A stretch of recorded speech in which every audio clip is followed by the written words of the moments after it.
Hej, jeg vil gå jeres webshop igennem, men som Kasper også har skrevet, som det er jo ikke engang, jeg nævner hans navn i dag, det gør heller ikke noget. Han er en dygtig mand, han kan måske hjælpe jer med at tilpasse jeres webdesign. Han arbejder jo med Shopify, så det kan måske være en god idé. Jeg arbejder jo med Webio, og da I er jo gået i gang med Shopify, jeg vil gerne anbefale jer Webio, men nu er I jo gået i gang med Shopify, så det er jo der, I er. Som udgangspunkt, så skal I jo selvfølgelig vælge et tema, som passer til et enkelt produkt, hvis det er det, der er jeres plan. Lad os prøve at gå ind på forsiden.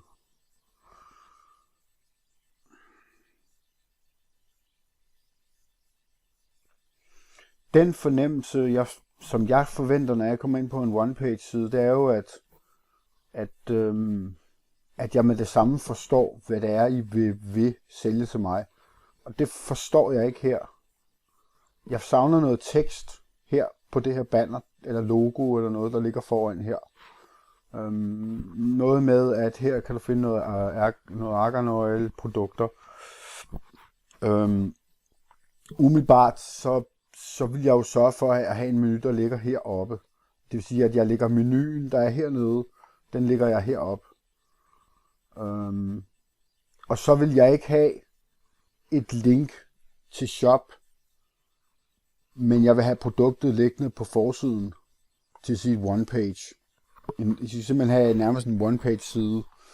Ja, nærmest. Det skal jeg selvfølgelig ikke helt have. Der er jo selvfølgelig flere sider med handelsbetingelser, men i forhold til produktet, der er jo ikke nogen grund til at linke.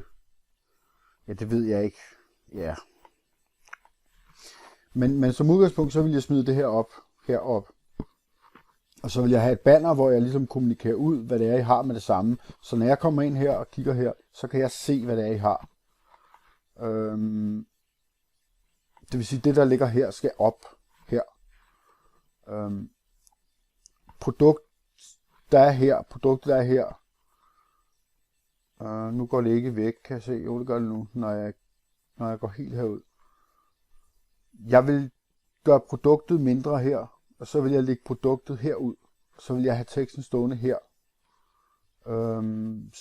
Så I med det samme kan informere herover, hvad det er, der ligger. Altså med produktet, så vil jeg gøre billedet en smule mindre. Det er jo ikke så vigtigt, at billedet er stort til produktet. Og det ser også lidt ud som om, at produktbilledet ikke helt står så skarpt i forhold til produktet.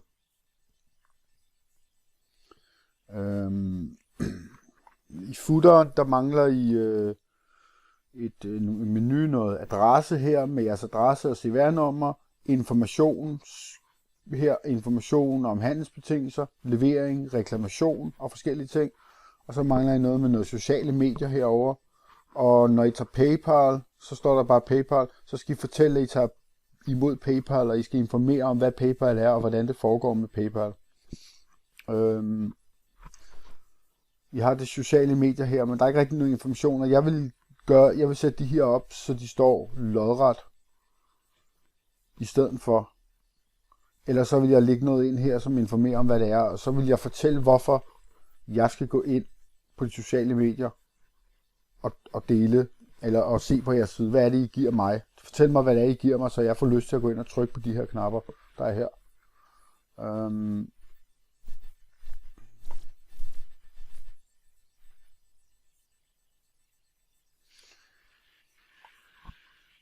Brug som menupunkt, det forstår jeg ikke rigtigt.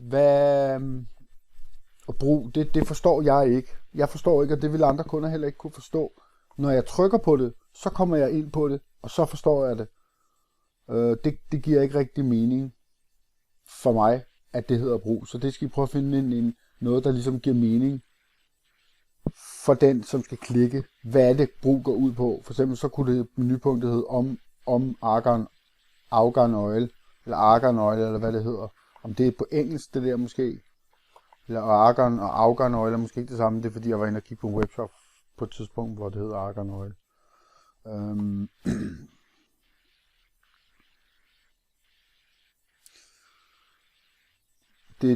Olien er designet med effektiv fokus, forbrug af enkelthulen. Hvad bruger jeg? Hvornår olien bruges? Det vil jeg måske lægge herop. lidt mere information om, hvad jeg bruger olien til. Og så vil jeg gøre det lidt mere punktorienteret, så det er lidt overskueligt. Måske lave nogle skillelinjer og nogle underoverskrifter, som ligesom hurtigt fortæller mig, hvad det drejer sig om. Det er lidt svært for mig, ud fra det, jeg har lavet her, at finde ud af, hvad det er, I vil fortælle mig. Og igen her, der vil jeg lave noget, som fortæller fordelene ved argan oil, og hvad man kan bruge det til. Det skal være lidt mere pædagogisk.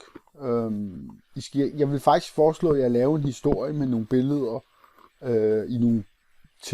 nogle billeder og nogle guides til, hvad man kan bruge det til, så det bliver lidt mere visuelt, og det ikke kun er tekst. Fordi I har ikke så mange produkter, så derfor skal I virkelig arbejde på at få lavet noget helt specielt, som fortæller historien om det produkt, I vil sælge. Det er der ikke lige nu. Lige nu er der ikke nogen historie. Og jeg kan se herover, at I har en mobilmenu, samtidig med, at I har en topmenu.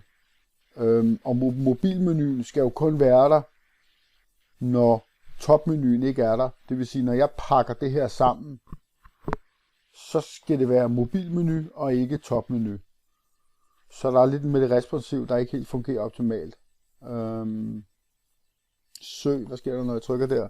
Der kommer der et søgefelt. Det er måske ikke så optimalt, at det hele det bliver sort, når jeg skal trykke søg. Det kunne måske være fedt, hvis der var en lille søgeboks her, hvor jeg kunne trykke, så det ikke er et pop-up. Så det ikke skæmmer eller lukker, eller ligger siden i sort, skulle jeg til at sige. Om os side. Igen, der er der det med opsætning af teksten og brugervenligheden.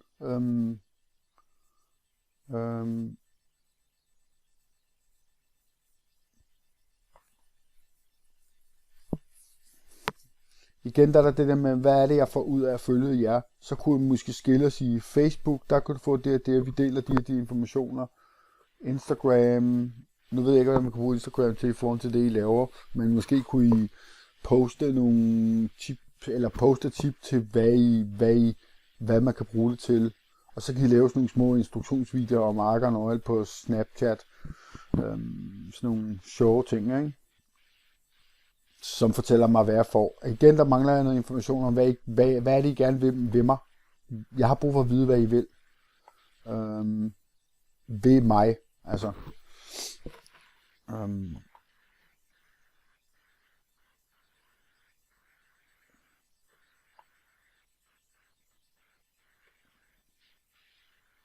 Ja, altså, jeg tror det er egentlig bedst for jer, og måske prøve at arbejde med et andet tema som udgangspunkt, og så vælge noget, som egner sig til det, I gerne vil. Jeg kan godt se, hvor I vil hen med det, men det er ligesom om, at det her tema ikke rigtig gør det for jer. Det er noget med, at I skal lave en forside, som sælger produktet, som fortæller historien om produktet. Jeg har egentlig ikke så meget mere at sige i forhold til det, jeg lavede. Jeg kan sige måske, at I skal prøve at arbejde lidt på at venstrestille teksten. Det er ikke særlig læsevenligt. For eksempel, hvis I laver en menupunkt hernede, som hedder information, som jeg snakkede om, så kunne I eventuelt lave nogle punkter. For eksempel en punkt om EU-certificeret høj kvalitet økologi. Hvad er det? Lav et punkt om det.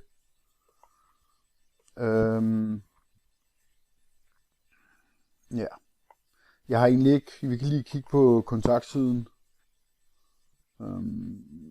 I har lidt vej nu, men i gang, og det er fedt i gang, mand. Det er fedt. Det er rigtig fedt. Og I skal bare blive ved. Kontaktformen synes jeg egentlig er rigtig fint. Der er ikke så meget der. Det synes jeg er rigtig fint. Lad os prøve at smide produkt i indkøbskurven. Kan vi det egentlig? Er der et sted, vi kan smide noget i indkøbskurven? Jo, jeg trykker på det, og så kommer jeg ind her på produktsiden. Ja, der er det, der snakkede om før, de der med billederne, billederne skal ligge herude, og produktteksten skal ligge her. Det giver ikke rigtig mening. Produkter udsolgt, det skal der selvfølgelig ikke stå. Og her ved beskrivelsen, der synes jeg egentlig, I har gang i noget af det rigtige her med punktlister nedunder, og så kunne I måske skrive specifikationer her, frem for det, de skriver her, og gøre det hele med sort skrift. Og skriv her, så det har nogenlunde samme længde på teksterne her, så det bliver sådan balanceret, så der ikke har de der jumps ned på, jeg kan ikke huske, hvad det er, man kalder dem. Og så skal jeg læse noget mere om nogle informationer her. Hvad er det? Ja, så linker vi så hen der. Det synes jeg ikke. Jeg synes måske ikke, der er nogen grund til at skulle lave endnu et link med produktet hen til et andet sted. Og det virker altså, I skal prøve at finde ud af at arbejde med det i 2 kolonner, frem for i 1 kolonne, hvor det ligger på den måde, som det ligger her. Så produktet herover ligger i kurknappen her, teksten nedenunder ligger i kurknappen, eller I ligger i kurknappen her, og så specifikationer nedenunder, så ligesom på den måde får delt tingene op. Det er super fint, de har dele af i det der med, at man kan dele produktet på de sociale medier. Det synes jeg er rigtig fint. Men det hænger ikke rigtig sammen. Man skal rulle så meget ned, frem og tilbage, for ligesom at se produktet.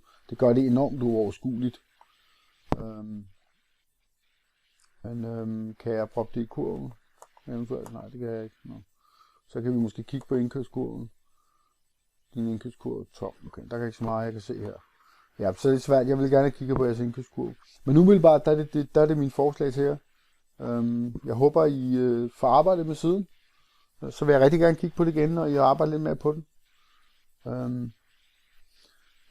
Udgangspunkt måske vælge et andet tema. Jeg vil i hvert fald sige god arbejdsløst.